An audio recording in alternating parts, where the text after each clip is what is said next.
Comment చేసినటువంటి వ్యక్తి ఒక ఆయన బస్వ మల్లేశం, తను ఎక్సా మండల పార్టీ ప్రెసిడెంట్. ఇతనికి సంబంధించి నాకు ఆయన తెలియదు, ఆయన నాకు తెలియదు, కనీసం ముఖ పరిచయం కూడా లేదు, ఇప్పుడు మాట్లాడుకున్నటువంటి పరిస్థితి కూడా లేదు. కానీ అలా నా మీద ప్రెస్ మీట్లో ఆయన కూర్చొని ఆరోపణలు చేస్తాడు. నేను అడుగుతున్నా బస్వ మల్లేశం గారిని, మీరు గతంలో మండల పార్టీ అధ్యక్షులుగా పనిచేసినారు, మీకు ఇంత అనుభవం ఉంటుంది రాజకీయంగా, ఏ ఆధారంతో నన్ను నా పేరును బయటకు తీసి విలేకరుల సమక్షంలో చెప్పినావు?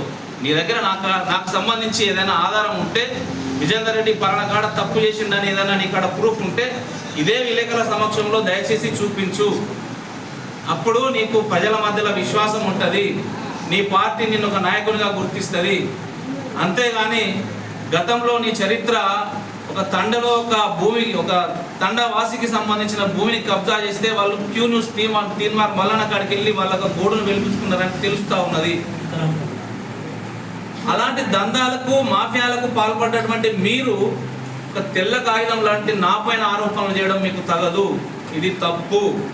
అదేవిధంగా ఇంకొక మనిషి చింత రవి, ఒకసారి అతని నేర చరిత్ర చూస్తే మీరు తెలుసుకుంటే గతంలో అతని మీద ఇతరత్ర వివిధ కేసులు కూడా ఉన్నాయి.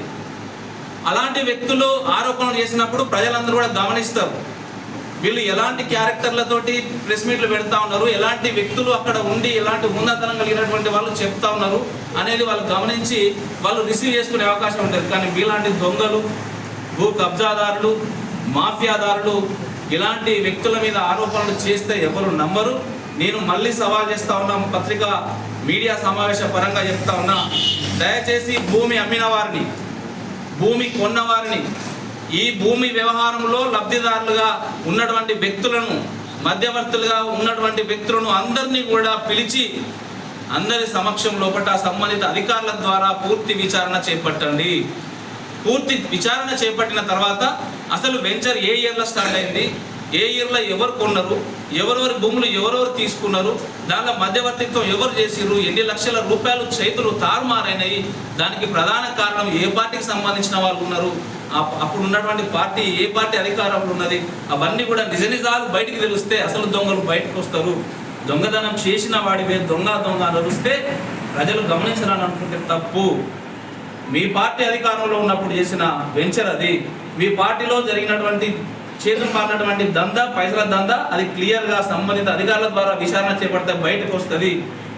ఈ సందర్భంగా పోలీస్ అధికారుల ద్వారా, రెవెన్యూ అధికారుల ద్వారా పూర్తి సమాచారాన్ని సేకరించిన తర్వాత వాస్తవంగా కాంగ్రెస్ పార్టీకి సంబంధించిన ఏ ఒక్క వ్యక్తి మండలంలో జరుగుతున్నటువంటి విలేకరుల సమావేశానికి వచ్చినటువంటి పత్రికా మరియు ఎలక్ట్రానిక్ మీడియా పెద్దలందరికీ కూడా నమస్కారం. అదేవిధంగా మండల కాంగ్రెస్ పార్టీ బాధ్యులకు పెద్దలందరికీ కూడా నమస్కారం. నిన్న ఏదైతే బీఆర్ఎస్ పార్టీ వాళ్ళు తమ మండల కార్యాలయంలో ఒక ప్రెస్ విలేకరుల సమక్షంలో సమావేశం నిర్వహించి ఏవైతే నిరాధారమైనటువంటి ఆరోపణలు చేసిందో వాటి మీద వ్యక్తిగతంగా నాపై కూడా ఆరోపణ చేయడం జరిగింది. కాబట్టి ఆ విషయం మీద నేను పత్రికా పెద్దలందరి సమక్షంలో, ఎలక్ట్రానిక్ మీడియా పెద్దలందరి సమక్షంలో అది క్లియర్గా చెప్పాల్సిన అవసరం ఉన్నది. కాబట్టి అలా మీడియా ముందుకు రావాల్సిన అవసరం ఏర్పడేది. నేను ఒక రాజకీయ నాయకుడిని కాదు, మొదటగా. రెండవది, ఇక్కడ ఉన్నటువంటి స్థానికుడిని కాదు. నేను శాసనసభ్యుల దగ్గర ఒక వ్యక్తిగత సహాయకులుగా పనిచేస్తాను. మా madam incharge Jhansi Reddy madam గారు కావచ్చు, లేదా మా ఎమ్మెల్యే గారు కావచ్చు, వారికి సంబంధించిన ఏ వర్క్ వాళ్ళు అప్పగించినా అది చేసేటువంటి బాధ్యత ఒక వ్యక్తిగత సహాయకునిగా నా మీద ఉన్నది. కాబట్టి అంతవరకు నేను చేపడతాను. అయితే ఇక్కడ ఉన్నటువంటి కొంతమంది బీఆర్ఎస్ పార్టీ నాయకులు కనీస అవగాహన లేకుండా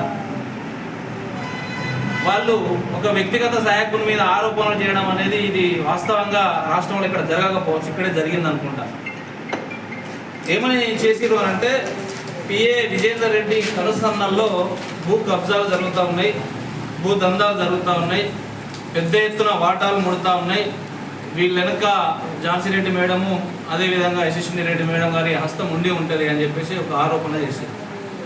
నేను అడుగుతూ ఉన్నా, నిన్న చేసినటువంటి ఆరోపణలు చేసినటువంటి వ్యక్తులను, విజేందర్ రెడ్డి అనే వ్యక్తి ఏ పరిస్థితుల్లోనైనా ఎక్కడైనా డే 1 నుంచి నేను వచ్చిన ఈ సంవత్సరంన్నర కాలంలో ఏ వ్యక్తి దగ్గరనైనా కాన్స్టిట్యున్సీలో ఇంకా నెల రోజులు టైం తీసుకున్నా పర్వాలేదు, ఒక 5 రూపాయలు కానీ 5 పైసల బిల్లా కానీ అడిగినట్లు కానీ లేదా ఇలాంటి వ్యవహారాలలో తలదూర్చినట్టుగా కనబడ్డట్టు మీ కాడ సమాచారం ఉన్నా కానీ ఏ ఒక్క ఆధారం ఉన్నా దయచేసి చూపించండి.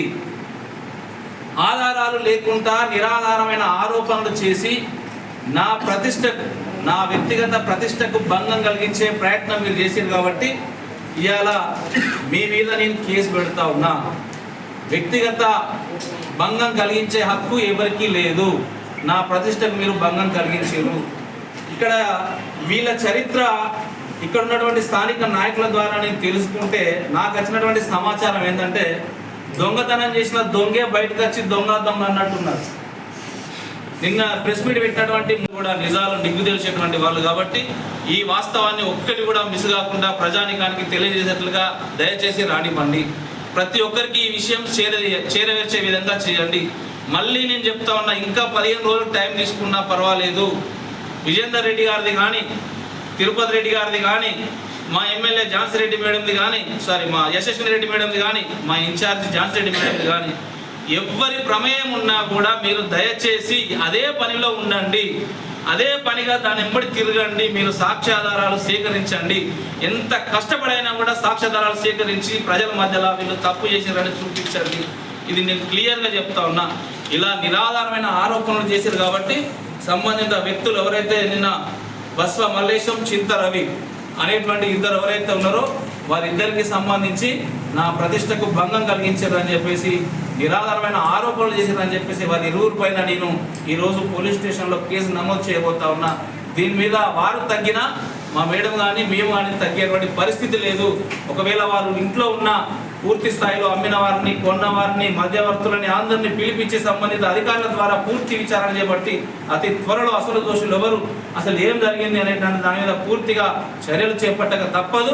అట్ ద సేమ్ టైం మా పార్టీలో ఉన్నటువంటి ఎవరైనా తప్పు చేస్తే మా మండల పార్టీ అధ్యక్షుల ద్వారా, బ్లాక్ పార్టీ అధ్యక్షుల ద్వారా, మా ఇన్ఛార్జి గారి ద్వారా వారిని ఖచ్చితంగా తక్షణమే సస్పెండ్ చేస్తాం.